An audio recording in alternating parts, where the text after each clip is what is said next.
you also can't wait to splash water, dance around, and enjoy Songkran Festival. But to be honest, it brings me to the question, is Songkran all about splashing water?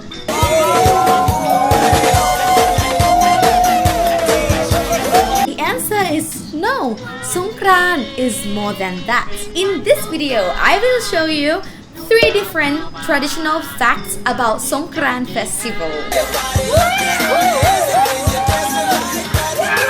The first fact, Songkran is Buddhist traditionally based. To be honest, Thailand is not the only country celebrating Songkran. Other Buddhist countries such as Vietnam, Laos, and Cambodia also celebrate Songkran too. For Thai Buddhist tradition, we cleanse the Buddhist statues with the water. It means like we just wash away all of the bad luck and just bring back good luck and prosperity back to us. Second fact, Songkran is about family. Not only Thai people go back to their hometown to visit and spend time with their family, but also the 14th of April is actually National Family Day. Number 3, you can experience local ceremony around Thailand. There are many activities to do.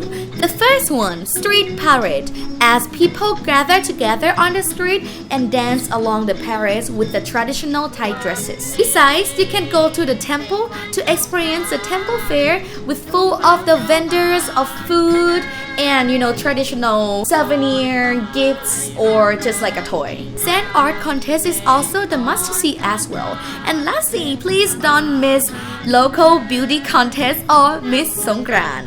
Alright, I hope you enjoyed learning more about Songkran in the different story, but really enjoy splashing water too.